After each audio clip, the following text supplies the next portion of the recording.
Hello everyone, this is Kalpesh Kapadia, Assistant Professor in Civil Engineering Department at Dr. Subhash Technical Campus. Welcome in the lecture series of Remote Sensing and Geographical Information System. Subject offered by Gujarat Technological University in 5th semester of BE.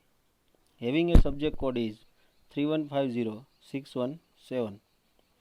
In this video series, students should know about remote sensing and GIS.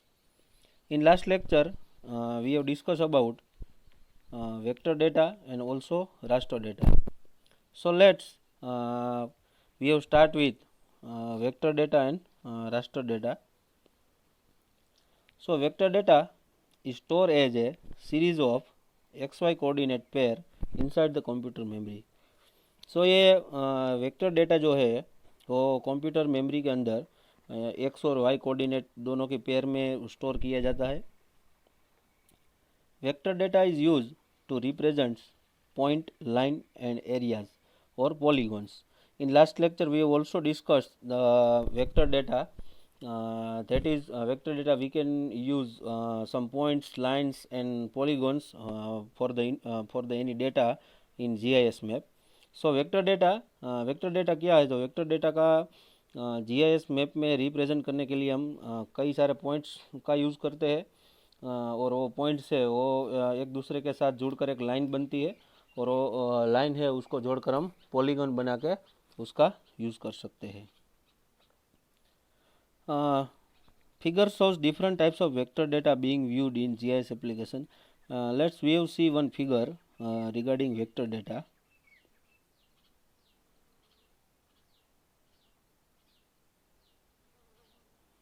So, see the figure, there are many points for particular any area and lines and polygons.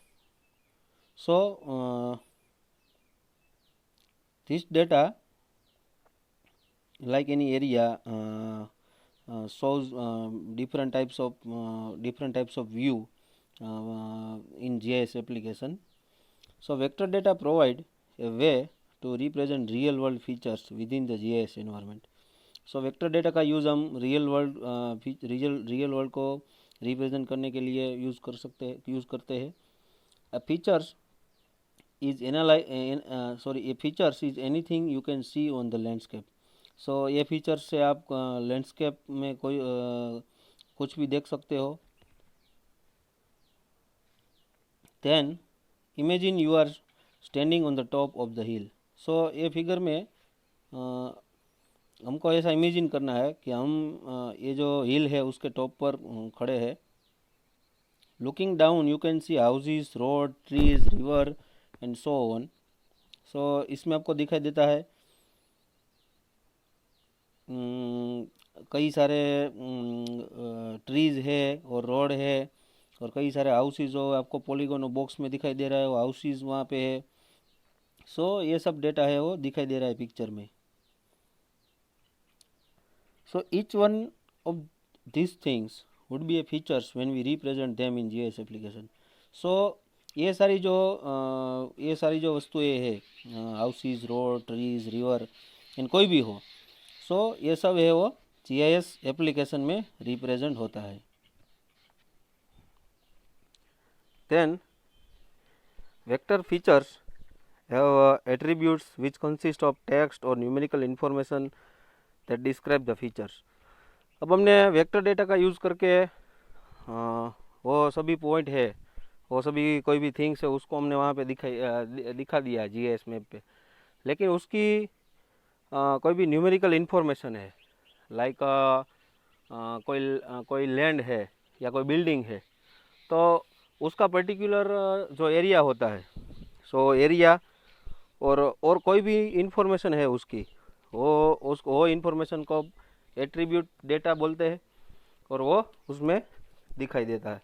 सो इससे पहले lecture में हमने पढ़ा था कि vector data के साथ जो एट्रीब्यूट डेटा है उसका भी हम यूज़ करते हैं, क्योंकि वेक्टर डेटा जो है ओनली कोई भी पॉइंट है वो दिखाता है, लेकिन उसकी कोई भी न्यूमेरिकल वैल्यू है और कुछ है तो उसको दिखाने के लिए हम जो डेटा यूज़ करते हैं उसको बोलते हैं एट्रीब्यूट डेटा। देन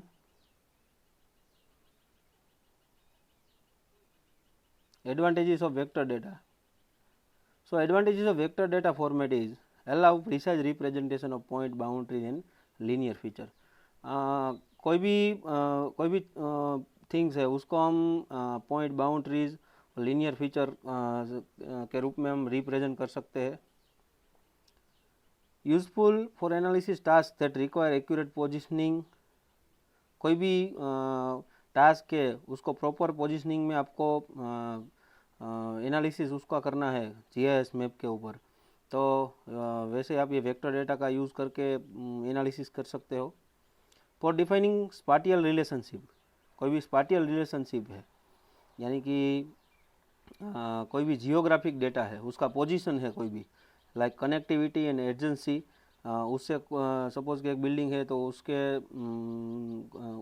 उसके साथ कोई कनेक्टिविटी है या उसकी जो नज़दीक कोई भी जगह पे क्या है उसको हम डिफाइन कर सकते हैं। Between coverage features important for such purpose is network analysis and optimal path between two nodes in a complex transport. कोई भी नेटवर्क एनालिसिस हमको करना है, कोई ऑप्टिमल तो दो पाथ है उसके बीच में और वो कॉम्प्लेक्स ट्रांसपोर्ट में है, तो वो एनालिसिस इजीली हम कर सकते हैं।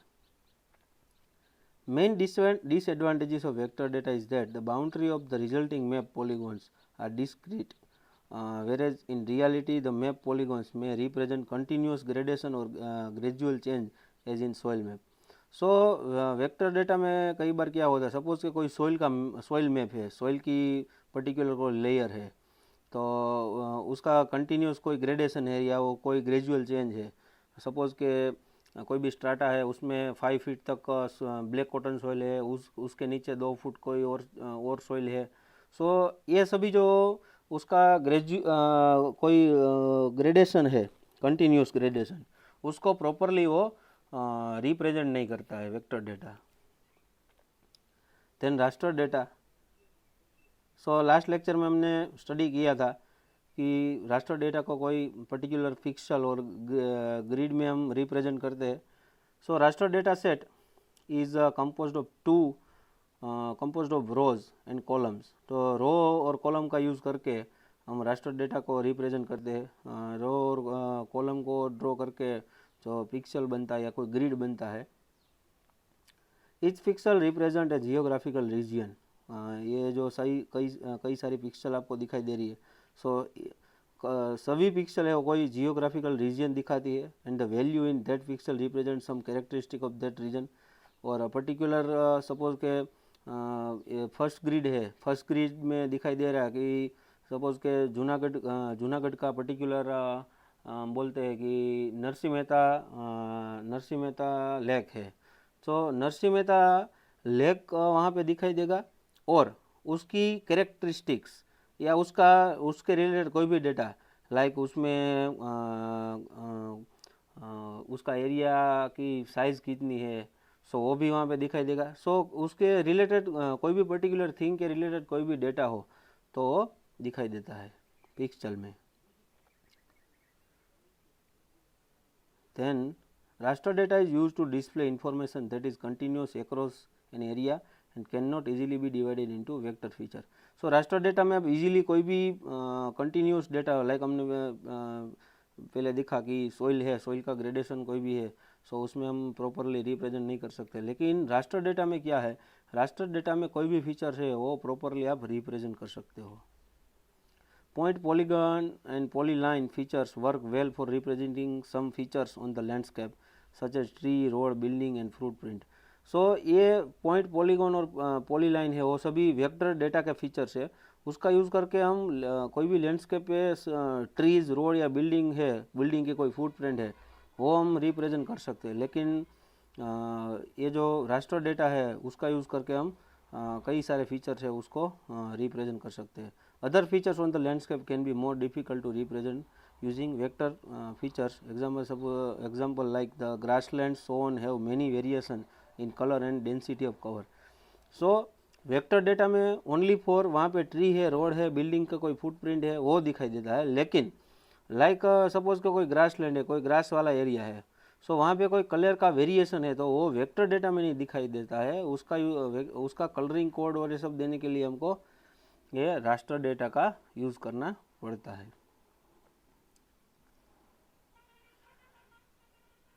It would be easy enough to make a single polygon around each grassland area.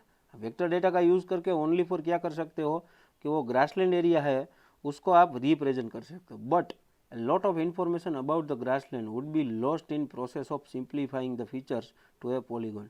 सो ये पॉलीगन का यूज़ करके आप कोई भी पर्टिकुलर उसका कोई भी डेटा हो उसको आप रिप्रेजेंट नहीं कर सकते हो।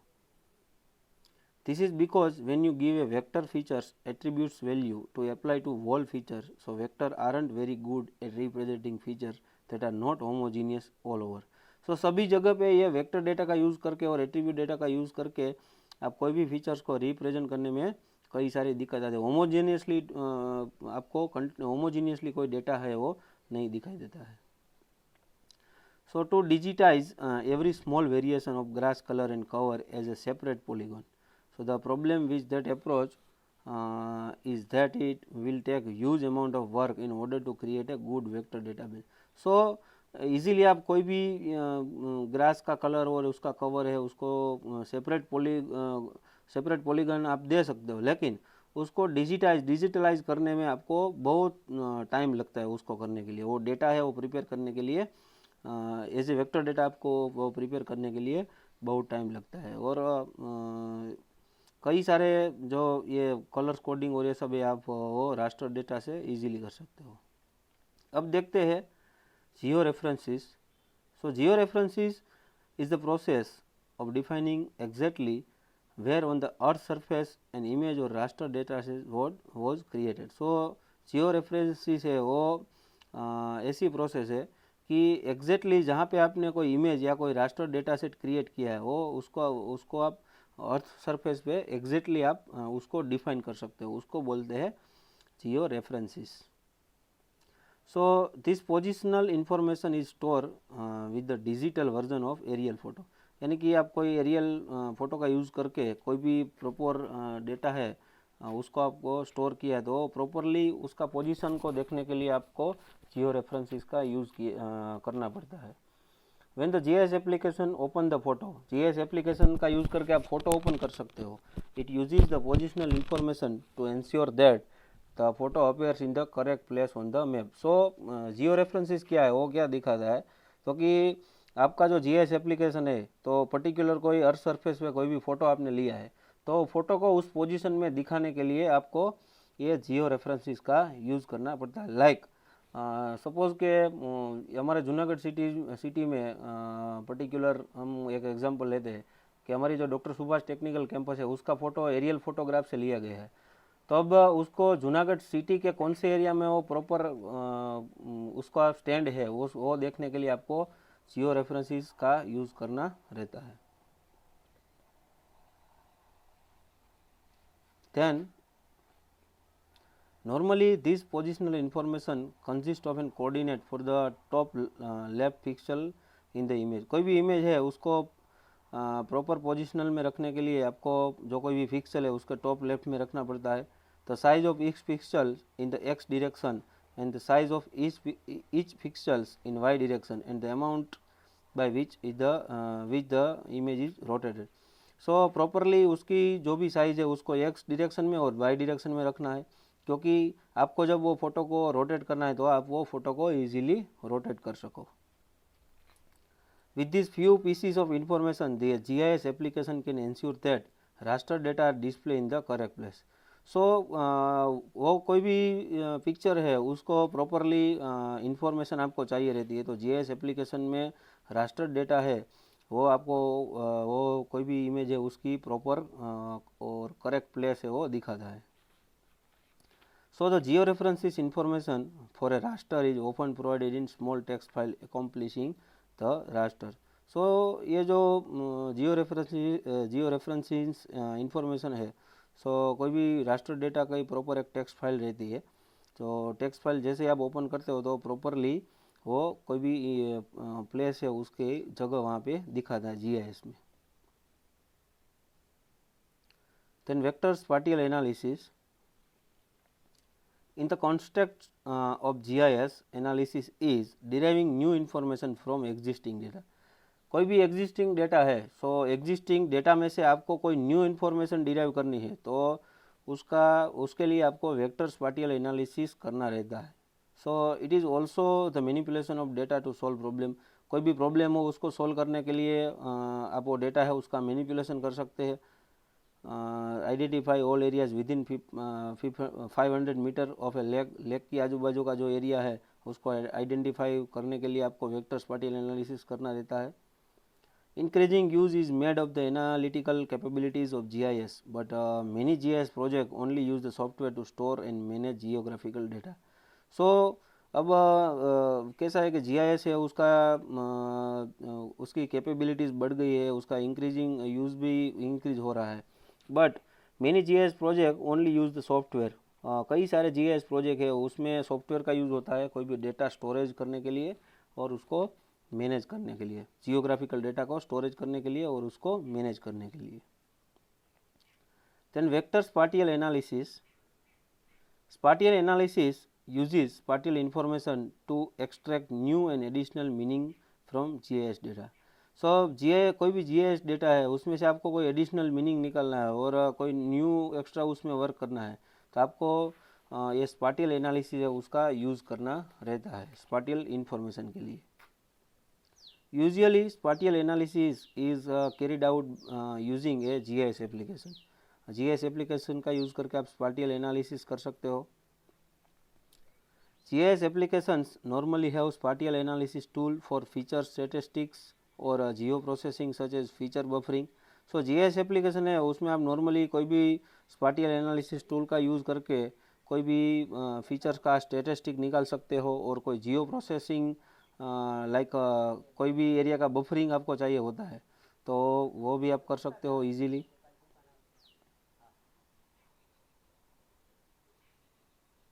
Then the types of spatial analysis that are used vary according to subject areas.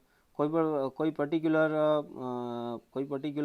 Project है सो प्रोजेक्ट वाइज वो स्पाटियल एनालिसिस है उसको यूज़ करते हैं। सो देखते हैं यहाँ पे so people working in water management and research. कोई भी लोग है वो कोई वाटर मैनेजमेंट या उसके रिलेटेड कोई भी रिसर्च हो रहा है तो वहाँ पे most likely be interested in analysing terrain and modelling water as it move across it. तो उसको क्या करना रहता है तो कि कोई भी वाटर बॉडी के नियर अबाउट में कोई टेरेन है या कोई वाटर का जो मॉडलिंग बनाना है रहता है तो उसके लिए ये उसको वेक्टर स्पाटियल एनालिसिस है वो करना पड़ता है। In wild life management users are interested in analytical functions that deal with wild life point location and their relationship to the environment. अब ये वाइल्ड लाइफ मैनेजमेंट में भी कई सारे यूजर्स है। सो वहाँ पे क्या है कोई भी वाइल्ड लाइफ पॉइंट का लोकेशन और उसके रिलेटेड कोई भी एनवायरमेंटल पोजीशन है तो उसको प्रॉपरली दिखाने के लिए वेक्टर स्पाटियल एनालिसिस करते हैं और प्रॉपरली GIS का वहाँ पे यूज़ होता है। सो यहाँ पे हम रखते हैं अपना लेक्चर और नेक्स्ट लेक्चर है उसमें हम बफरिंग के बारे में बात करेंगे।